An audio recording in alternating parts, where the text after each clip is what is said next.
Hi friends, Tecno Spark Go அப்படிங்கிற புது ஃபோனை லான்ச் பண்ணியிருக்காங்க. அதோட பாக்ஸை நமக்கு சென்ட் பண்ணியிருக்காங்க. ஸோ இது வந்து ஒரு வித்தியாசமான பாக்ஸாக இருக்குது, ஒரு தீப்பெட்டி வடிவத்தில் இருக்குது. ஸோ இதை அன்பாக்ஸ் பண்ணி உள்ள என்னென்ன கொடுத்துருக்காங்க, இந்த ஃபோனோட ஸ்பெசிஃபிகேஷன்ஸ், ஹேண்ட்ஸ் ஆன் ரிவ்யூ, இது எல்லாத்தையும் இந்த வீடியோ நம்ம பார்க்க போகிறோம். நீங்கள் ஒரு பட்ஜெட் டிவைஸ் வாங்கணும்னு நினச்சிட்டு இருந்தீங்க அப்படின்னா இந்த வீடியோ உங்களுக்கு யூஸ்ஃபுல்லாக இருக்கும். கடைசி வரைக்கும் பாருங்கள். ஸோ இந்த பாக்ஸ் ஓப்பன் பண்ண உடனே 4 LED லைட்ஸ் கொடுத்துருக்காங்க. அதாவது டெக்னோ ஸ்பார்க் கோ அப்படிங்கிறத வந்து ரெசம்பிள் பண்ணுற மாதிரி, அந்த ஸ்பார்க் அப்படிங்கிறத ரெசம்பிள் பண்ணுறதுக்காக 4 LEDs கொடுத்துருக்காங்க. ஸோ அடுத்ததாக டெக்னோ ஸ்பார்க் கோவோட பாக்ஸ் இருக்குது. பாக்ஸுக்குள்ளே பாக்ஸ், இந்த பாக்ஸ் மட்டும் இல்லாமல் இன்னொரு பாக்ஸ் கூட உள்ளே இருக்குது பச்சை கலரில். அது என்ன அப்படின்னா ஒரைமோ ப்ளூடூத் இயர்பீஸ் வந்து அதில் இருக்குது. அதாவது ஒரு காதில் வச்சு நம்ம பேசுகிற மாதிரி உள்ளது. இது வந்து ஃப்ரீயாக கொடுப்பாங்கன்னு நினைக்கிறேன். இந்த இயர்பீஸோட ரிவ்யூவை இன்னொரு வீடியோவில் நம்ம லேட்டராக பார்க்கலாம். இப்போ டெக்னோ ஸ்பார்க் கோவோட அன்பாக்சிங் பண்ணலாம். ஃபோனோட கலர் உண்மையிலே பார்க்குறதுக்கு ரொம்ப அட்ராக்டிவாக இருக்குது. டுயல் ஷேட் மாதிரி வந்து கொடுத்துருக்காங்க. ஆனால் வந்து ஃபுல்லாக வந்து பிளாஸ்டிக்கில் தான் வந்து பேக் பாடி இருக்கிறதால இது கொஞ்ச நாள் வந்து ஸ்க்ராட்ச் ஆயிரும் அப்படின்னு நினைக்கிறேன். ஃப்ரண்ட் சைடில் பார்த்தீங்கன்னா ஃபுல்லாக வந்து டெம்பர் கிளாஸ் வந்து அவங்களே வந்து அப்ளை பண்ணியிருக்காங்க. ஸோ நம்ம டெம்பர் கிளாஸ் வந்து தனியாக வந்து ஒட்ட வேண்டியதில்லை. வேறு பாக்ஸ்குள்ளே வந்து யூசர் மேனுவல் கொடுத்துருக்காங்க. அதுக்கடுத்து தான் வந்து ஒரு வாரண்டி கார்டு கொடுத்துருக்காங்க. இதில் வந்து 13 மாதம் வாரண்டி வந்து இந்த ஃபோன் கொடுத்துருக்காங்க. ஒரு மாதம் எக்ஸ்ட்ரா கொடுத்துருக்காங்க. ரொம்ப நாளைக்கு அப்புறம் இதில் பார்க்குற விஷயம் என்ன அப்படின்னா, இதில் வந்து ஒரு பேட்டரி வந்து எக்ஸ்ட்ரா வந்து கொடுத்துருக்காங்க. ஸோ பேட்டரி வந்து பார்த்தீங்கன்னா ரிமூவல் பேட்டரி. இப்போ வர ஃபோன் எல்லாமே உங்களுக்கு தெரியும், ரிமூவ் பண்ண முடியாது. இதில் வந்து ரிமூவ் பண்ணுற மாதிரி பேட்டரி கொடுத்துருக்காங்க. 5 வோல்ட் மற்றும் 1.2 ஆம்பியர் சப்போர்ட் பண்ணக்கூடிய ஒரு சார்ஜர் இருக்குது. ஒரு மைக்ரோ USB கேபிள் கொடுத்துருக்காங்க. இந்த ஃபோனில் ரிமூவபிள் பேட்டரி அப்படிங்கிறதுனால நம்ம பேக்கில் இருக்க கவர் வந்து தனியாக வந்து கழட்டிடலாம். கழட்டதுக்கு அப்புறமாக உள்ள நம்ம வந்து 2 சிம் கார்டு, ஒரு மெமரி கார்டு வந்து இன்செர்ட் பண்ணிக்கலாம். ரிமூவபிள் பேட்டரியில் இருக்கிற ஒரு அட்வான்டேஜ் என்ன அப்படின்னா, நீங்கள் தண்ணியில் விழுந்தது அப்படின்னா தாராளமாக ரிமூவல் பேட்டரி வந்து உடனே வந்து கழட்டிடலாம். அது மட்டும் இல்லாமல் ஏதாவது ஃபோன் வந்து ஹேங் ஆனது அப்படின்னா நீங்கள் வந்து பேட்டரி ரிமூவ் பண்ணிவிட்டு திரும்ப நீங்கள் வந்து ஆன் பண்ணிக்கலாம்.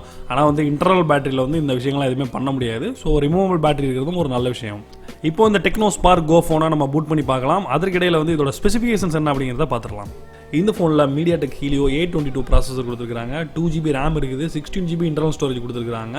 8 மெகாபிக்சல் ரியர் கேமரா இருக்குது. 5 மெகாபிக்சல் செல்ஃபி கேமரா இருக்குது. 6.1 இன்ச்சில் IPS டிஸ்பிளே கொடுத்துருக்காங்க. 3000 mAh பேட்டரி இருக்குது. ஆண்ட்ராய்டு வெர்ஷன் 9 இந்த ஃபோன் ரன் ஆகிட்டு இருக்குது. டெடிகேட்டடாக SD கார்டு ஸ்லாட்டும் கொடுத்துருக்காங்க. இந்த ஃபோன் ஒரு பட்ஜெட் டிவைஸ் அப்படிங்கிறதுனால இதில் வந்து ஃபிங்கர் பிரிண்ட் சென்சார் அவங்க கொடுக்கல. அதுக்கு பதிலாக வந்து ஃபேஸ் அன்லாக் கொடுத்துருக்காங்க. ஸோ ஃபேஸ் அன்லாக்கோட ஸ்பீடை பொறுத்தவரை மீடியமான ஒரு ஸ்பீடாக இருக்குது. ரொம்ப ஃபாஸ்ட்னு சொல்ல முடியாது, ஓரளவுக்கு இந்த ஃபோனுக்கு தகுந்த ஒரு ஸ்பீடு இருக்குது.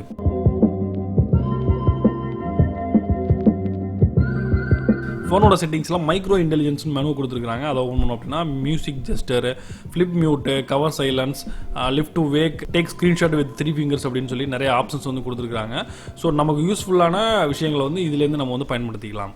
கேமரா பற்றி பார்க்கும்போது இங்கே AI cam, bokeh mode, AR shot அப்படின்னு சொல்லி நிறையா மோட்ஸ் வந்து கொடுத்துருக்காங்க. இதில் வந்து ஃபன்னாக யூஸ் பண்ணுறவங்களுக்கு இந்த ஏஆர் மோடு வந்து ரொம்ப யூஸ்ஃபுல்லாக இருக்கும். நீங்கள் வந்து உங்கள் கேமராவிலேயே உங்களுடைய முகத்தில் வந்து வேறு வேறு விதமான ஸ்டிக்கர்ஸ் வந்து இது பண்ணி ஒரு சூப்பரான மோட்ஸாக வந்து யூஸ் பண்ணிக்கலாம். கேமரா குவாலிட்டியை பொறுத்தவரை இந்த பட்ஜெட்டுக்கு ஓகேவான கேமரா அப்படின்னு சொல்லலாம். அது வந்து ஏஐ கேம் யூஸ் பண்ணி நம்ம ஃபோட்டோ எடுக்கும்பொழுது அதோட ஷார்ப்னஸ் எல்லாமே ஒரு லெவல் எல்லாமே வந்து ரொம்ப நல்லா இருக்குதுன்னே சொல்லலாம். ஆனால் லோ லைட்டில் எடுக்கும்போது கிரெயின்ஸ் வந்து அதிகமாக இருக்குது. இந்த சென்சருக்கு இது வந்து ஒரு ஓகேவான லெவல்னு சொல்லலாம். இந்த ஃபோனோட டிஸ்பிளே குவாலிட்டி மீடியமாக இருக்குது. கலர் ரீப்ரொடக்ஷன் லெவல் வந்து கொஞ்சம் கம்மியாக இருக்குன்னு சொல்லலாம். ஆனால் அந்த டிஸ்பிளேயோட சைஸ் வந்து நல்லா பெருசாக இருக்குது. பிரைட்னஸும் வந்து அதிகமாக இருக்குது. நாச் வந்து கொடுத்துருக்காங்க. இந்த ப்ரைஸ் ரேஞ்சில் வந்து நாச் கொடுத்துருக்கிறது ஒரு ப்ளஸ் பாயிண்ட் சொல்லலாம். இந்த டெக்னோ ஸ்பார்க் ஃபோனை நீங்கள் வாங்கணும்னு நினச்சிங்க அப்படின்னா 5500 ரூபா விலையில் வந்து நீங்கள் ஆஃப்லைன் ஸ்டோர்ஸில் வந்து பர்ச்சேஸ் பண்ணிக்கலாம். அதோட வந்து உங்களுக்கு ஒரு ஒரைமோ அந்த ப்ளூடூத் இயர்பீஸும் வந்து ஃப்ரீயாக வந்து தர்றாங்க. ஸோ நீங்கள் வாங்குறதா இருந்தால் நீங்கள் வந்து செக் பண்ணி பாருங்கள். இந்த ஃபோனுக்கு ஃபுல் ரிவ்யூ உங்களுக்கு வேணுமா அப்படிங்கிறத சொல்லுங்கள். இல்லை வேறு ஏதாவது இந்த பட்ஜெட்டில் உள்ள ஒரு ஃபோனோட கம்பேர் பண்ணணுமா அப்படிங்கிறதையும் வந்து கீழே மறக்காமல் கமெண்ட் பண்ணுங்கள்.